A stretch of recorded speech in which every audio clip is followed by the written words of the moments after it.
Ada satu Habib dan saya mewakili pemuda masjid. Seperti itu kira-kira. Ini sosok Habib ini bercerita seperti ini. Kalau ada Habib yang berzina, yang mabuk-mabukan, yang berjudi, mencuri, jangan kata apa-apa. Nah ini Habib orang Betawi memang. Kalau bahasa Jawa jangan kata apa-apa, ojo muni apa-apa ngono. Menangai. Kenapa? Mereka adalah cucu Rasulullah. Mereka itu ahli surga. Rasulullah SAW pemegang kunci surga. Tentunya setelah beliau masuk, pasti yang diutamakan adalah keluarganya, keturunannya. Maka ketika ada Habib yang melakukan kemaksiatan tadi, jangan kata apa-apa. Menengai. Ojo ngomong apa-apa. Ngoten. Ini saya saat itu merasa tersentak. Ketika saya giliran naik, saya katakan, Beb, alafu Beb, Anda koreksi ente. Itu antum bilang tadi bahwa turunan Nabi pasti masuk surga walaupun maksiat seperti apapun. Qala ta'ala, a'udzu billahi minasyaitonir rajim. Bismillahirrahmanirrahim. Ya ayuhan nas, inna khalaqnakum min dzakari wa untha wa ja'alnakum syu'uban wa qabaila lita'arafu. Inna akramakum indallahi atqakum. Sadaqallahul azim. Beb, Allah Subhanahu wa taala berfirman, wahai manusia, aku telah menciptakan kalian dari seorang laki-laki dan perempuan. Dari sana aku jadikan kamu berbangsa-bangsa. Dari bangsa-bangsa itu aku jadikan kamu bersuku-suku. Seperti contohnya Indonesia, bangsa Indonesia sukunya ada kurang lebih 700 apa piro? Pinten? Ada Sunda, ada Jawa, Aceh, Padang, Batak, dan banyak lagi yang lainnya. Kenapa nggih? Lita'arafu, saling mengenallah. Lita'arafu, saling menghormatilah. Inna akramakum indallah atqakum. Sesungguhnya ketinggian derajatmu di sisi Allah adalah takwamu. Bukan dari mana bangsamu, bukan dari siapa keturunanmu. Nabi SAW menyambut firman ini dengan menyatakan, La fadla li'arabiyyin ala ajamiyyin illa bitaqwa. Tidak ada kelebihan bangsa Arab dari yang bukan Arab kecuali takwa. Lalu saya katakan lagi, Beb, bukankah Rasulullah sallallahu alaihi wasallam bersabda, Al-jannatu lil muttaqina walau kana 'abdan habasyian wan naru lil 'asina walau kana sayyidan quraisyan hasyimian. Surga itu untuk orang-orang yang bertakwa walaupun dia budak dari bangsa Habsyi. Contohnya Bilal bin Rabah, budak dari bangsa Habsyi.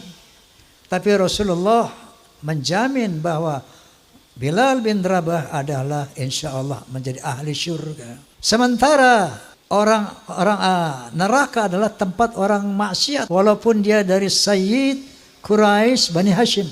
Ini yang saya utarakan saat itu. Bahkan Rasulullah SAW bersabda, Lau anna Fatimah binti Muhammad saraqat laqatta'tu yadaha. Seandainya Fatimah binti Muhammad mencuri, aku sendiri akan memotong tangannya. Artinya, Beb, saya katakan, tidak ada privilege, tidak ada keutamaan untuk turunan Nabi sekalipun. Rasulullah pernah mengadakan halaqah dengan para sahabat.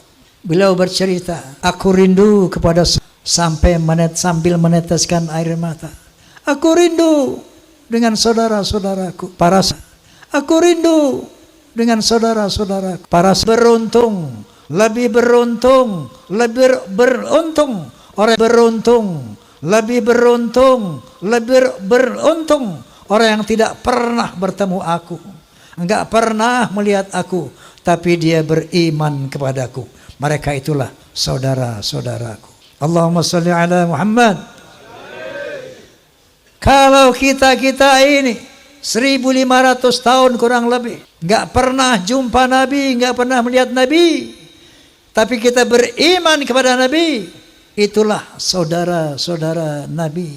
Makanya ketika Rasulullah di akhir hayatnya, dia tidak memanggil keturunannya ya dzurriyyati, yang dipanggil dia ummati, ya ummati. Islam dinul khalis. Islam adalah agama yang lurus. Rasulullah SAW adalah tokoh yang demokratis, bukan tokoh yang nepotis, bukan tokoh yang pokoknya nanti semua keturunanku, keluargaku harus masuk surga apapun kesalahannya. Lah, inilah al-Islam. Itulah sosok kepribadian Rasulullah Sallallahu Alaihi Wasallam. Setelah saya ngomong begitu, ini 50 tahun yang lalu, hebohlah satu masjid itu. Besoknya saya dipanggil oleh Habib Sepuh, Bang Haji, ente ngomong apa kemarin? Sampai ramai itu orang-orang di masjid. Saya bilang, saya ceritakanlah, ada Habib ngomong begini, Habib. Saya bilang, qala ta'ala, qala Rasulullah, bla bla bla. Mohon petunjuk, Habib. Saya bilang, apa yang Anda sampaikan itu benar. Apa yang Anda sampaikan itu tidak salah. Tapi saya mohon, jangan ulangi lagi kata-kata seperti itu. Kenapa? Karena itu akan merusak ukhuwah Islamiyah. Sejak saat itu saya pendam dalam perut. Saya melihat berbagai macam arogansi, kemungkaran yang dilakukan Habib. Saya nggak mau bunyi lagi. Saking taatnya saya kepada Habib Sepuh tadi. 50 tahun saya tahan itu. Sampai akhirnya muncul doktrin-doktrin yang tidak bisa diterima akal sehat dan sangat merusak akidah, saya pikir. Itu leluhur kami Al-Faqih Muqaddam, Mi'raj satu malam 70 kali. Astaghfirullahalazim. Rasulullah Sallallahu Alaihi Wasallam hanya diizinkan Allah Mi'raj ke Sidratul Muntaha seumur hidup 1 kali. Ketika ada orang mengatakan bahwa moyang kami bisa Mi'raj 1 malam 70 kali, ini telah merendahkan Rasulullah, telah menghina Rasulullah Sallallahu Alaihi Wasallam. Ada lagi berita-berita khurafat. Leluhur kami kalau tidak malu sama Allah dapat memadamkan api neraka cuma dengan kelingking. Inna lillahi wa inna ilaihi raji'un. Kalau tadi menghina Nabi, sekarang menghina Allah Subhanahu wa ta'ala. Banyak cerita-cerita khurafat yang lain. Ada seorang tukang kacang namanya Sulaiman. Ini tukang kacang sangat cinta sama habaib. Kalau habaib minta kacangnya dikasih semuanya. Saking cintanya sama habaib. Man minta kacang dikasih semua. Man minta kacang dikasih semua. Satu saat si Maman mati. Begitu Maman mati, lapor ini orang kepada Habib tadi. Beb, Maman mati. Ini Maman ahli maksiat, ibadahnya berantakan. Datanglah ini Habib, ngasih surat, ditaruh di lehernya di belakang mayit itu. Man, nanti kalau Munkar wa Nakir tanya, jangan dijawab. Banyak lagi cerita seperti itu. Leluhur mereka semuanya wali, bisa nurunkin emas dari langit. Yaman itu negeri paling miskin di Timur Tengah. Bagaimana kita percaya dia bisa turunin emas dari langit? Masya Allah, ini goya nopo. Banyak khurafat-khurafat yang mengajarkan. Ya. Nah, ini membuat satu faktor menguatnya saya, keraguan saya tentang apa iya cucu Nabi ini kayak begini. Muncullah baru tesis Kiai Haji Imaduddin Utsman Al-Bantani. Muncul apa beliau? Gus Abbas Cirebon Buntet. Saya enggak mengerti ilmu nasab, tapi saya tidak bodoh-bodoh amat untuk meneliti apa yang diuraikan oleh Kiai Haji Imaduddin Utsman. Beliau bercerita di antaranya bahwa yang namanya Ahmad bin Isa, keturunan Rasulullah Sallallahu Alaihi Wasallam, sejak abad ke-4, ke-5, ke-6, ke-7, ke-8 sampai 9 awal itu tercatat di dalam manuskrip kuno, hanya punya anak 3, yaitu Muhammad, Ali dan Hasan. Saya Muhammad, Ali dan Hussein. Selama 550 tahun itu sejarah menulis itu. Tiba-tiba di abad ke-9 akhir muncul Ubaidillah sebagai anak Ahmad bin Isa yang keempat. Nggak usah pinter-pinter amat untuk meneliti, untuk menerima hal ini. Cukup punya akal yang waras, cukup punya akal yang sehat, kita bisa melihat, oh kalau begitu Ubaidillah ini cantol, cangkokan. Kiai Madudin tentu saja sebagai seorang kiai mujtahid bahkan bisa menjelaskan secara ilmiah bahwa kepalsuan Ubaidillah ini. Dari sini mulai keraguan saya yang selama 50 tahun itu bertambah menjadi yakin. Tapi baru ilmu yakin doang nih. Saya undanglah Kiai Madudin di podcast saya. Kemudian dalam rangka karena saya saat itu sebagai penengah ingin mencari siapa sih yang benar ini. Apakah Ba'alawi, apakah Kiai Imad. Maka saya undanglah dari Rabithah Alawiyah sebagai penyeimbang. Saya undang Ustaz Taufik Segaf, tidak hadir. Bahkan saya undang juga Rizik Syihab, tidak hadir.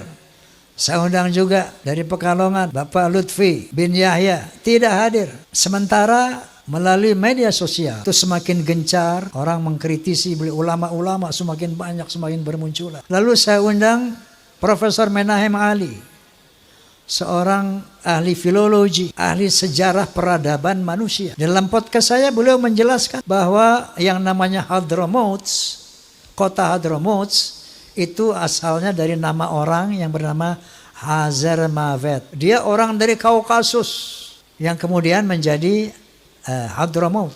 Jadi menurut penelitian secara filologi, orang Yaman ini bukan orang Arab, tapi orang Kaukasus.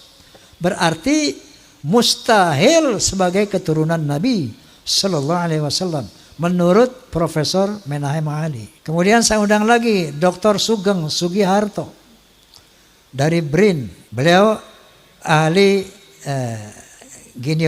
ahli DNA itu, ahli genetika. Bercerita panjang lebar secara ilmiah, maka bertemulah istilah haplogrup J1 dan haplogrup G. Mereka menjelaskan, beliau menjelaskan panjang lebar bla bla bla bla bla bahwa subhanallah, subhanallah, subhanallah, ternyata Allah telah mempersiapkan segala sesuatunya, termasuk menjaga kesucian keturunan para nabi. Ternyata DNA-nya itu sudah ditanamkan di dalam setiap manusia. Secara ilmu genetika, haplogrup Nabi SAW adalah J1.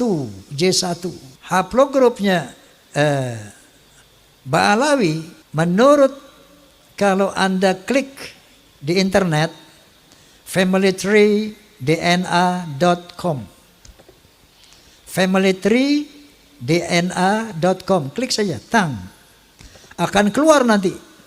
Ada 180 orang Ba'alawi, sebagian dari Indonesia, itu dari Yaman, sebagian kecil dari Indonesia, itu haplogrupnya adalah G, Yahudi Askenazi. Dari 3 disiplin ilmu ini, menurut sejarah, menurut ilmu nasab, menurut ilmu filologi, menurut ilmu DNA, maka muncullah hakul yakin bahwa Ba'alawi bukan keturunan Nabi Sallallahu Alaihi Wasallam.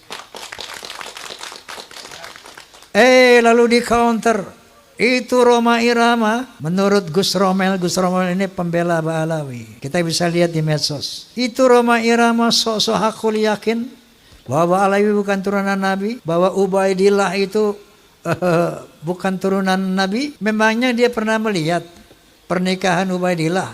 Memang dia pernah melihat persemaian Ubaidillah?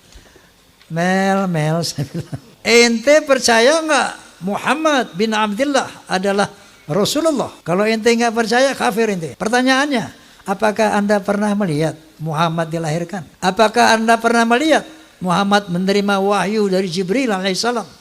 Iqra bismi rabbikal ladzi khalaq, khalaqal insana min 'alaq, wa rabbul akramun alladzi 'allama bil qalam insana ma lam ya'lam. Apakah Anda menyaksikan itu? Untuk meyakini Rasulullah, untuk meyakini Muhammad sebagai Rasulullah itu nggak perlu kita melihat beliau menerima wahyu. Cukup dengan statement keterangan dari Allah Subhanahu wa taala yaitu Al-Qur'anul Karim. Cukup dari hadis-hadis Rasulullah yang disampaikan oleh para muhaddits. Begitu juga keyakinan kita bahwa Ba'alawi bukan keturunan Nabi, Ubaidillah bukan keturunan Nabi. Cukup dengan ilmu-ilmu tiga ilmu tadi. Dia tanya, bagaimana Roma Irama yakin? Saya katakan satu contoh. Saya yakin kepada Allah Subhanahu wa taala tentang eksistensinya sebagai Tuhan. Eksistensinya yang serba maha itu dengan dua hal. Pertama, ayat qauliyah Al-Qur'anul Karim. Yang kedua, ayat kauniyah, ciptaan Allah ini. Ayat qauliyahnya diantaranya firman Allah Subhanahu wa taala,